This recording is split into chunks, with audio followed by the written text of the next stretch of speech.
Assalamualaikum warahmatullahi wabarakatuh. Oke, ketemu lagi di channel bimalbahasa.official. Nah, video kali ini saya akan menerangkan tentang unsur intrinsik prosa atau menguasai unsur intrinsik prosa dengan konsep bimbel.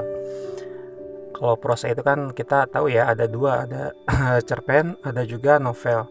Dan yang sering kita bingung adalah ketika kita menghadapi apa sih bedanya seperti sudut pandang pelaku utama atau pelaku sampingan, apa sih bedanya sudut pandang pengamat dan serba tahu, lalu bagaimana sih pola alur maju, mundur, dan campuran itu. Nah, untuk permasalahan yang kalian hadapi itu kita akan bahas tuntas di video ini. Oke, tetap semangat aja di channel bimalbahasa.com. Buat kalian yang belum like, share, dan subscribe, silakan untuk like, share, dan subscribe dulu saja pembahasan mengenai unsur-unsur intrinsik dan ekstrinsik. Nah, saya gabungkan ya pembahasan intrinsik sekaligus dan ekstrinsik agar pembahasannya tuntas dan tidak tanggung ya nanti pemahaman kalian tentang unsur-unsur prosa ini. Jadi yang pertama unsur intrinsik dulu secara definisi adalah unsur yang terdapat dalam sebuah prosa, cerpen atau novel. Ini cerpen atau novel itu prosa. Sedangkan unsur ekstrinsik adalah unsur yang berada di luar prosa yang bisa memengaruhi isi prosa itu sendiri. Nah, definisinya berarti kalau intrinsik itu unsur dari dalam dan ekstrinsik itu unsur dari luar yang bisa memengaruhi bentuk prosa itu sendiri. Nah, apa saja unsur-unsur intrinsik prosa itu ada bimbel konsepnya, konsep menghafalnya, yaitu tas-tas gaya. Tas-tas gaya itu adalah menghafal cepat atau asosiasi dari T-nya. Ada tema. Ini T-nya ada tema bacaan atau tema teks ya, atau tema cerita, juga alur, A-nya alur, cerita atau plot, S-nya ada setting atau latar cerita, T-nya ada tokoh dan penokohan atau perwatakan, amanat itu pesan moral, S-nya itu sudut pandang, dan gaya bahasa itu G-nya.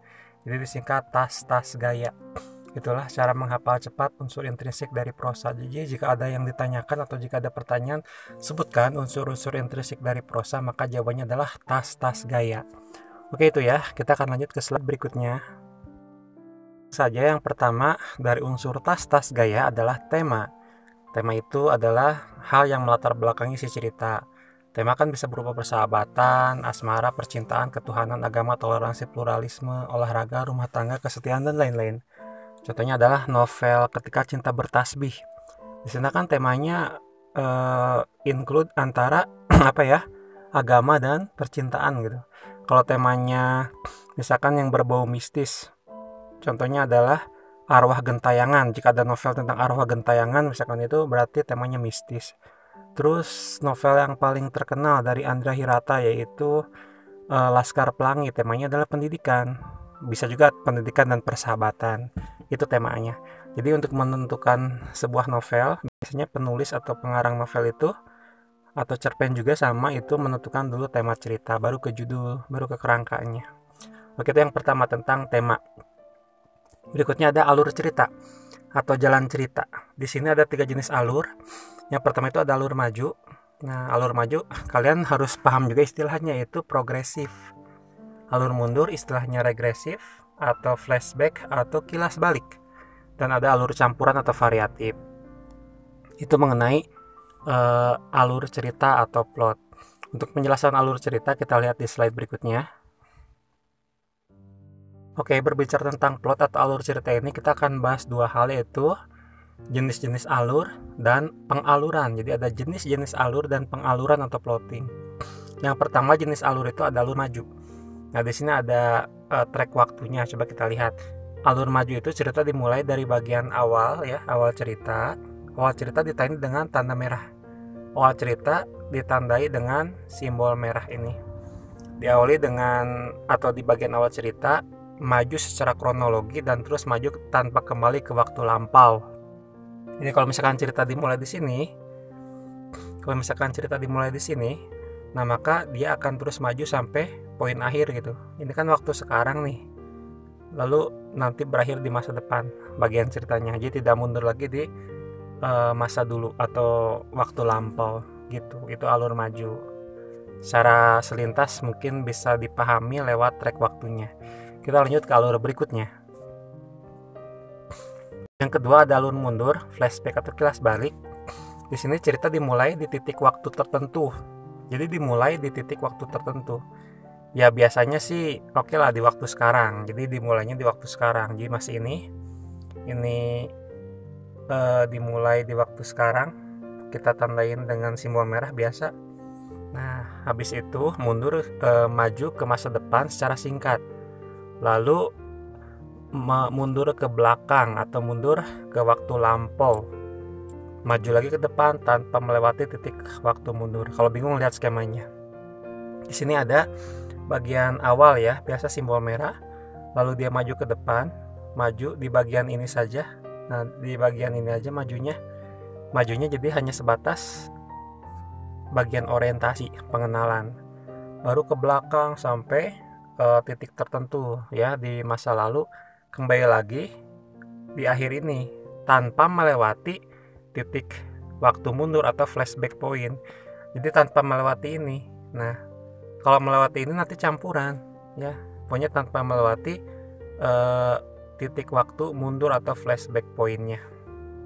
Itu adalah mengenai alur mundur. Jadi untuk skemanya bisa kalian lihat di sini. Oke, kita lanjut ke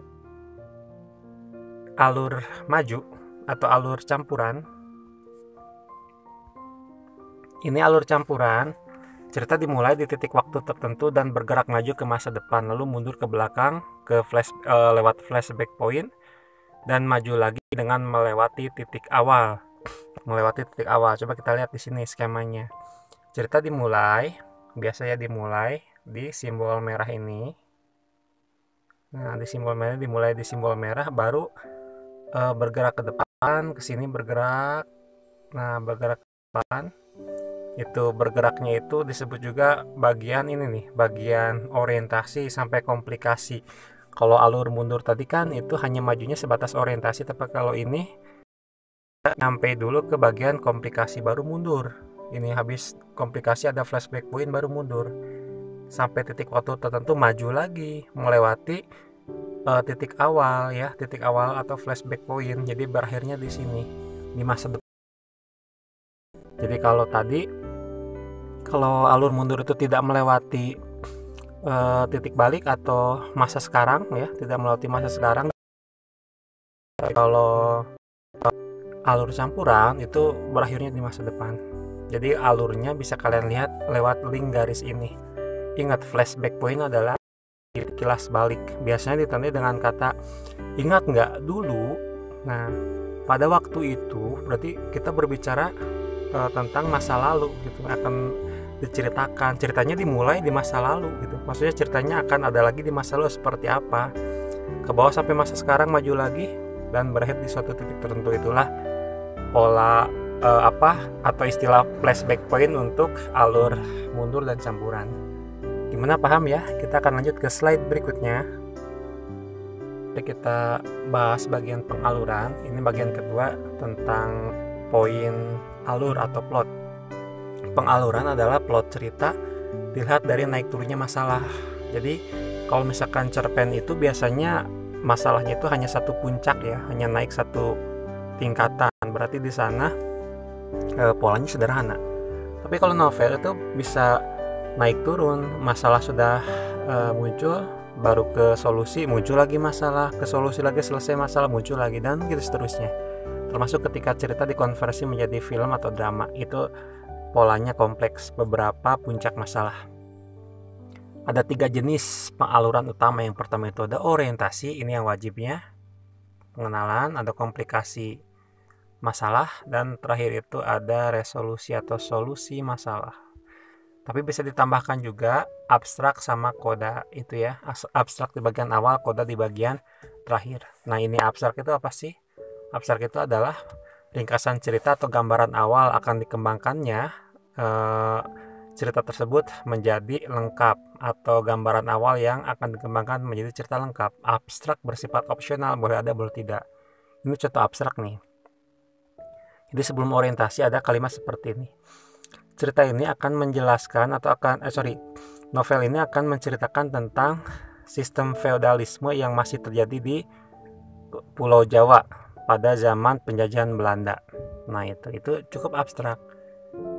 Dan dan ada seorang pemuda yang berusaha untuk menentang sistem feodalisme itu karena yakin sistem feodalisme itu justru akan merugikan pihak pribumi dan banyak menguntungkan pihak company atau penjajah Belanda. Itu juga bisa abstrak ya. Jadi gambaran singkatlah, ringkasan ceritanya akan seperti apa.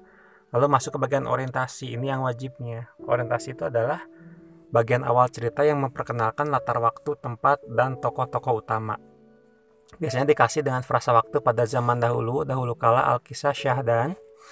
Itu ciri orientasi. Kita akan lanjut dari tadi statement tentang abstrak. Pada zaman dahulu atau pada suatu masa, hiduplah seorang pemuda yang berasal dari keturunan Ningrat. Ya, dia keluar dari istana dan mengabdi menjadi pribumi atau mengabdi untuk pribumi dan menentang sistem feodalisme yang dilakukan oleh zaman Belanda atau oleh company atau oleh penjajah. Nah, di sana kan tempatnya itu adalah di Pulau Jawa lah, di suatu tempat ya. Latar waktunya itu pada zaman penjajahan Belanda, dan di sana ada tokoh-tokoh utamanya. Di sana emang sih baru disebutkan pemuda saja, seorang pemuda gitu, keturunan Ningrat. Dan di sana satu hal yang digambarkan yaitu mengenai feodalisme. Feodalisme itu kayak sistem kasta ya, ada budak, ada tuan, ada abdi gitu. Jadi tuan itu lebih referensinya ke Belanda, abdi itu lebih ke pribumi Indonesia. Itu ke orientasi. Kita lanjut ke unsur ketiga atau unsur kedua yang wajib dari plotting. Oke, berikutnya ada komplikasi. Komplikasi merupakan atau yang berisikan tentang sebab akibat kejadian sebuah cerita. Nah, bisa kita singkat ini adalah bagian masalah. Di bagian ini kita bisa menentukan juga watak atau karakter asli dalam cerita. Awal-awal disebutkan baik, mungkin bisa aja dia itu penjilat ya, atau duri dalam daging jadinya jahat gitu kan. Jadi kedoknya mulai terbongkar, perlahan terbongkar. Itu di bagian komplikasi. Watak atau karakter dari tokoh dapat muncul di bagian ini. Kerumitan masalah muncul di bagian ini. Ada dua bagian penting dalam komplikasi. Yang pertama itu ada intriks. Intriks itu adalah asal muasal munculnya masalah atau mulai munculnya masalah, dan ada klimaks, puncak dari masalah. Itu adalah bagian komplikasi. Setelah puncak masalah, kita kan lanjut ke bagian resolusi ya, atau solusinya. Di bagian ini kita menemukan solusi dari permasalahan atau kerumitan yang ada di bagian komplikasi. Penurunan masalah disebut antiklimaks. Jika solusi sudah ditemukan, maka akan menurun masalahnya menjadi antiklimaks. Bukan berarti antiklimaks itu cerita sudah selesai, belum. Hanya masalahnya sudah hampir mereda lah.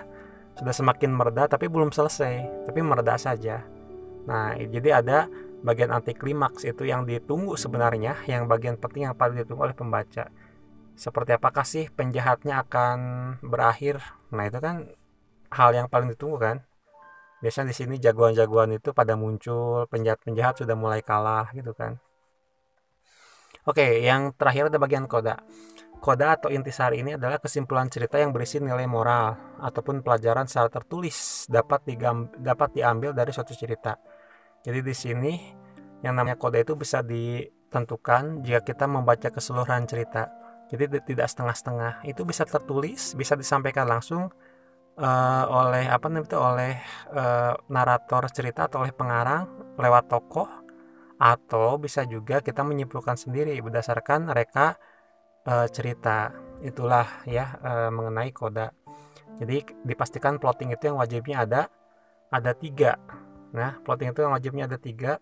Yang pertama itu ada orientasi, komplikasi, dan resolusi.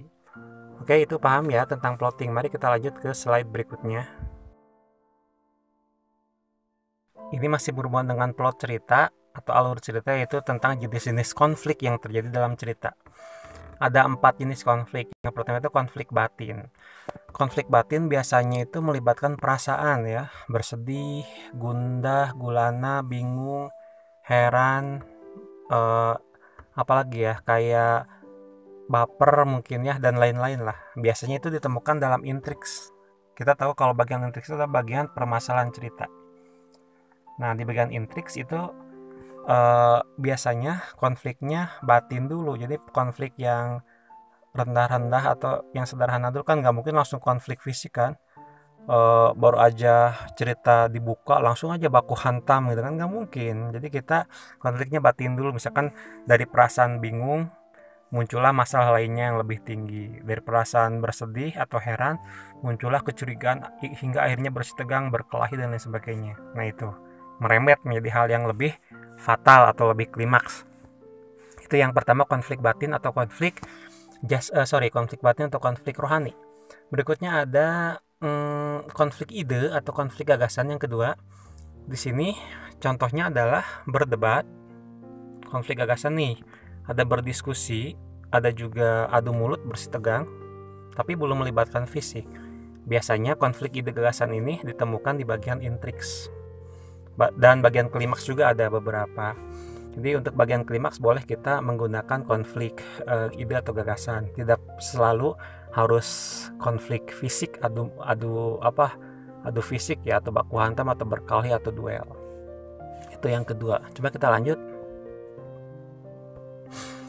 Yang ketiga ada konflik fisik atau konflik raga, melibatkan sentuhan ya, duel, berantem, menampar, melempar, menembak dan lain-lain. Ini biasanya ditemukan dalam klimaks. Otomatis kalau konflik itu konflik fisik atau raga itu ditemukan dalam klimaks.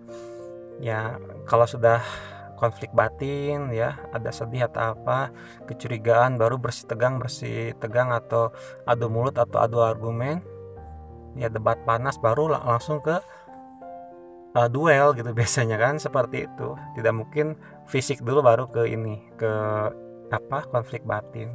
Dan terakhir ada konflik sosial. Konflik sosial itu penampakan yang kontras antara kelompok kaya dan miskin dalam satu tempat atau pandangan. Pandangan siapa ini? Pandangan karakter tentunya dalam sebuah cerita. Biasanya ditemukan di bagian intriks.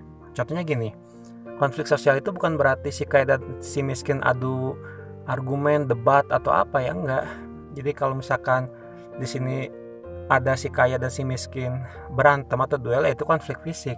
Si kaya dan si miskin itu berdebat, itu berarti konflik ide ya, konflik gagasan. Tapi di sini konflik sosial itu adalah misalkan di dalam satu kelas ada kelompok A, dia itu adalah kelompok borjuis, kelompok banyak uang, bahasanya gaul, terus pakaiannya modis. Dan kelompok B itu misalkan kelompok berhijab, dia anak ikatan remaja masjid atau anak rohis.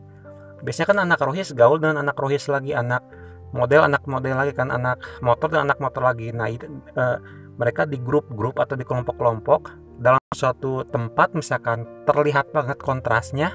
Nah itulah konflik sosial gitu. Jadi mereka tidak berkonflik secara fisik ide ya, tapi mereka itu secara sosial dikontradiktifkannya. Mungkin paham ya itu tentang konflik sosial. Oke, kita lanjut ke slide berikutnya. Berikutnya adalah setting. Setting disebut juga latar ya, adalah aspek ruang lingkup yang berada di dalam cerita.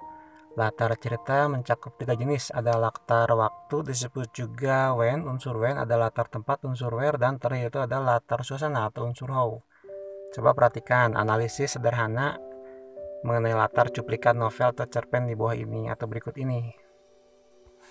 Coba kita lihat, kita bacakan. Ada cuplikan cerah dan penuh semangat. Raihan dan Naura bertemu di sebuah bukit yang cukup terkenal di pinggiran kota Bandung. Di sana mereka akan menancapkan bendera merah putih dalam rangka memperingati kemerdekaan RI atau kemerdekaan ke-75 Republik Indonesia. Di sini latar waktunya sudah jelas ya, Minggu pagi nih. Oke. Dan latar suasananya itu penuh semangat. Ini sudah jelas, sudah ada penuh semangat. Ada latar orangnya nih, Raihan sama Naura. Terus ada juga di sini latar tempatnya di sebuah bukit yang cukup terkenal di pinggiran kota Bandung. Ini ada latarnya. Udah paham kan? Kita akan analisis mengenai cerita yang sudah kita analisis secara coretan-coretan ya. Coba kita lihat analisis tertulisnya. Latar waktunya tadi sudah disebutkan, yaitu Minggu pagi. Latar tempatnya itu sebuah bukit yang cukup tinggi. Di sini mungkin cukup populer ya, cukup populer di pinggiran kota Bandung. Latar suasana itu cerah dan penuh semangat. Oke. Tapi ini ada bimbal konsep yang harus kita pahami nih. Jika ditanyakan latar waktu dan latar tempat dalam soal, ada aturan tertentu nih. Latar waktu diambil berdasarkan waktu terakhir si tokoh utama diceritakan. Waktu terakhir, ingat. Kalau latar tempat itu diambil berdasarkan tempat yang paling spesifik atau sempit.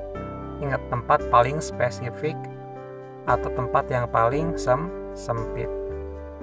Tadi kan kita mencontohkan nih, di sini latar tempatnya itu di sebuah bukit yang cukup populer atau terkenal di pinggiran kota Bandung. Kalau misalkan PG-nya ada dua nih, di sebuah bukit yang cukup populer atau di pinggiran kota Bandung, tentunya kita harus milih yang di sebuah bukit yang cukup populer. Kenapa? Karena itu paling sempit, paling spesifik, daripada kita harus memilih yang bagian pinggiran kota Bandung gitu. Jadi latarnya paling sempit. Contoh lagi, di sebuah halte bis, di sebuah halte bus Jalan Kasablanka daerah Jakarta, di sana kira-kira latarnya di mana?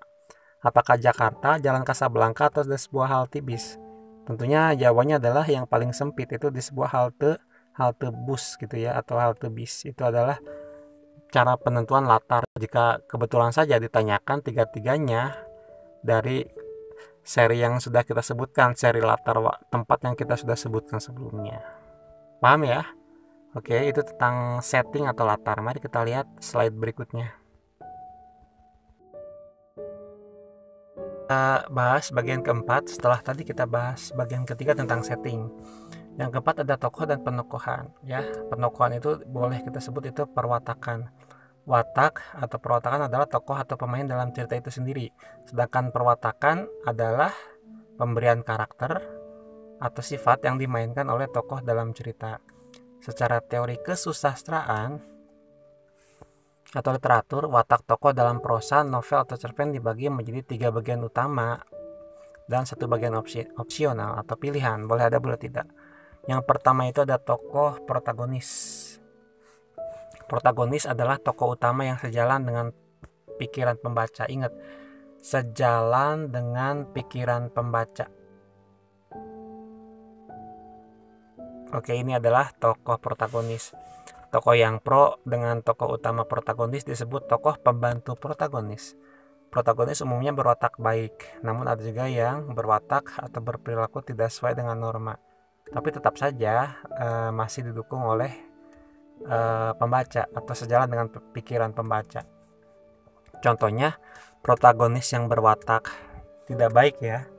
Kita tahu kan cerita Robin Hood, bukan Batman dan Robin, tapi Robin Hood, pahlawan di Inggris itu. Dia kan sukanya mencuri ya, mencuri atau merampok harta orang-orang kaya atau orang-orang kerajaan yang tamak, lalu dibagikannya ke fakir miskin. Nah, meskipun dia itu tokoh utamanya, tokoh protagonisnya, tapi tetap yang namanya merampok atau mencuri itu kan tidak baik, tidak sesuai dengan norma.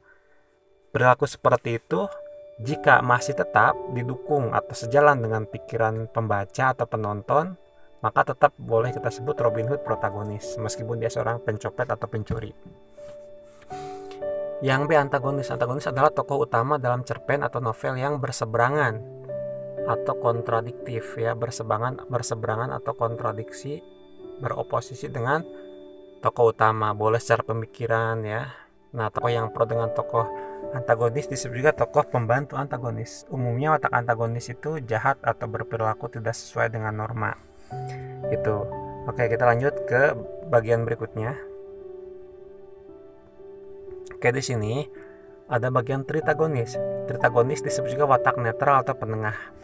Tritagonis biasanya tidak memihak salah satu dari dua tokoh utama, protagonis dan antagonis. Ya, tidak memihak. Ya, mereka itu berperilaku atau berwatak sesuai dengan naluri dia atau sifat alaminya dia. Seperti polisi kan, polisi sifatnya menangkap yang jahat, memihak yang baik. Ya udah, itu aja. Pedagang kan menjual ke sesama, baik jahat maupun baik. pedagangnya bukan pedagang figuran, tapi pedagang misalkan pedagang yang umum terjadi atau sering disebutkan dalam cerita. Nah, figuran ini tokoh opsional. Figuran tidak termasuk tokoh utama atau tokoh pembantu dalam novel atau cerpen. Fungsi figuran hanya sebagai peramai atau meramaikan suasana cerita demi membantu memaksimalkan adegan tokoh utama. Misalkan kalaupun contohnya adalah pedagang, ini pedagang yang hanya sekali muncul saja, atau orang yang mondar-mandir, dia itu sadar ya ikut ambil bagian dalam cerita tapi hanya mondar-mandir, atau security juga bisa. Nah, itu tokoh-tokoh figuran. Biasanya kalau tokoh figuran itu dibayarnya jauh lebih kecil daripada tokoh utama atau tokoh pembantu. Nah, jadi bisa kita pastikan watak tokoh itu bisa memunculkan jenis-jenis karakter dalam cerita, bisa protagonis, antagonis, tritagonis, dan figuran atau tokoh opsional. Dan pewatakannya itu adalah sifat yang dimilikinya, bisa baik, buruk, jujur, jahat, sombong, dan lain sebagainya. Itu pewatakannya. Oke, mari kita lihat slide berikutnya. Oke, berikutnya ada amanat atau pesan moral. Inilah nilai-nilai kehidupan yang bisa kita ambil dari novel atau cerpen. Misalkan ketika novel atau cerpennya itu tentang percintaan ya entahlah judulnya apa. Amanatnya kurang lebih adalah kita harus menjaga atau saling percaya atau setia dengan pasangan hidup kita. Jika amanatnya tentang agama, kita harus patuh terhadap Tuhan Yang Maha Esa atau ajaran Tuhan yang diberikan kepada kita. Kalau temanya tentang pendidikan, pesan moralnya kurang lebih kejarlah pendidikan setinggi mungkin, atau pendidikan adalah dasar dari kehidupan berbangsa dan bernegara itu juga, atau hak asasi yang paling mendasar yang harus dimiliki oleh orang itu juga bisa disesuaikan dengan topik atau judul atau tema atau judul itu, garis besar tentang amanat atau pesan moral. Dan biasanya amanat pesan moral ini ditemukan di bagian terakhir, itu bisa tertulis di bagian koda atau kita menyimpulkan langsung di bagian ending cerita. Oke, kita lanjut ke slide berikutnya. Ada yang keenam itu sudut pandang atau point of view. Sudut pandang adalah posisi pengarang atau penulis dalam cerita novel atau dalam novel atau cerpen. Ada dua jenis sudut pandang yang biasa kita kenal dalam teori prosa. Dan ini teorinya itu betul-betul sering membingungkan kan? Karena ada pembagian lagi mengenai sudut pandang yang sudah kita bagi lagi atau klasifikasikan menjadi dua itu. Ya, ada pembagian lagi. Coba kita simak saja atau lihat saja pemaparannya.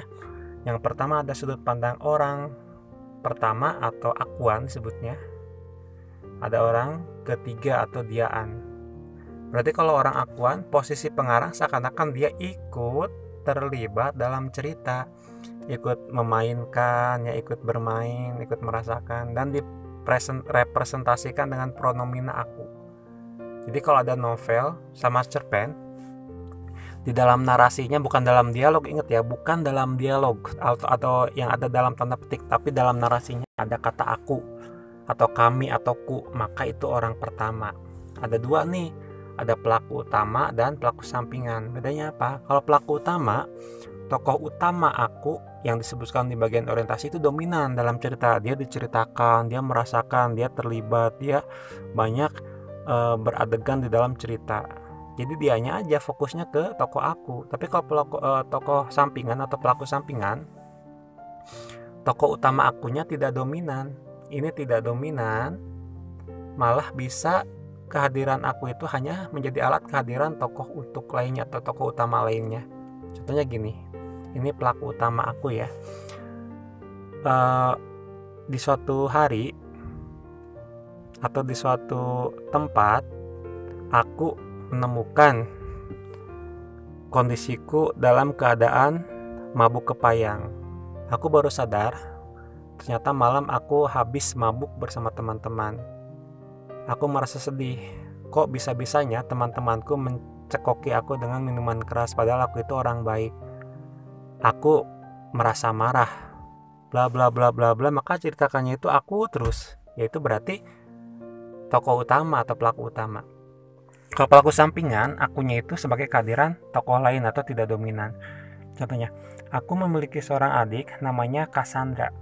Cassandra itu adalah anak yang baik. Dia cukup cantik dan pintar juga di sekolahnya. Aku selalu menemani Cassandra untuk pergi les ya, ke tempat les favoritnya di sebuah kota atau di kota. Cassandra tidak pernah lupa untuk mengingat atau berambisi untuk menjadi dokter seperti ayahnya. Cassandra adalah atau pada dasarnya adalah anak yang, jadi intinya atau ujung-ujungnya yang diceritakan malah Cassandra, ya bukan aku. Meskipun aku itu peran utama, artinya itu pelaku sampingan. Ada sudut pandang dia A nih, yang bagian B-nya. Kalau sudut pandang dia alias orang ketiga ini, posisi pengarang seakan-akan seperti dalang. Si pengarang itu menceritakan tokoh utama lainnya, misalkan tokoh utamanya atau tokoh pembantu dalam bentuk pronomina ia, dia, atau mereka. Jadi kalau dalam narasi cerpen atau novel hanya ada ia, dia, atau mereka tanpa ada aku, otomatis itu orang ketiga atau sudut pandang diaan. Ada dua jenis, ada pelaku serba tahu dan ada pelaku pengamat.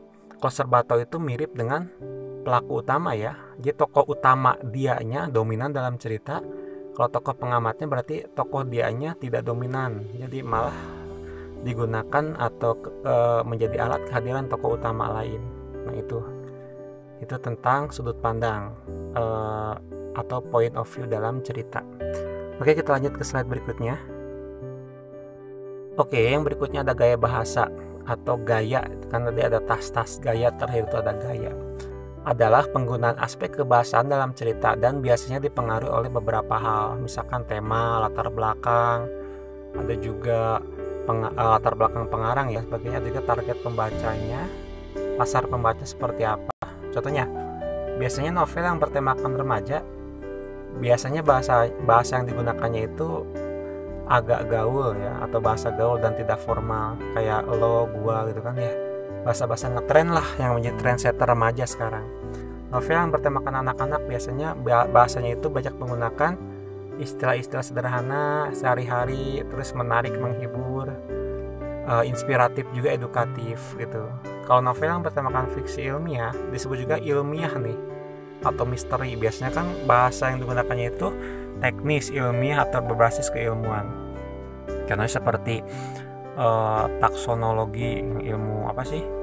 Vulkanologi, taksonologi itu ilmu racun ya. Vulkanologi itu berarti ilmiah. Terus tenaga endogen, gempa bumi bawah laut.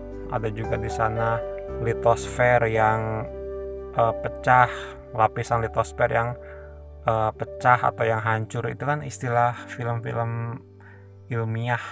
Kalau kalian nonton film Dentist Speak atau Independence Day atau film 2012, itu bahasanya kan ilmiah semua, bahasa ilmu geologi ya, geografi, seperti ada lapisan atmosfer, tsunami, pokoknya banyak lah. Itu biasanya film atau novel yang bertemakan fiksi ilmiah. Novel yang bertemakan cinta biasanya bahasanya itu puitis, hiperbolis, literatif maupun asosiatif, sudah bisa digambarkan lah. Oke, itu tentang gaya bahasa.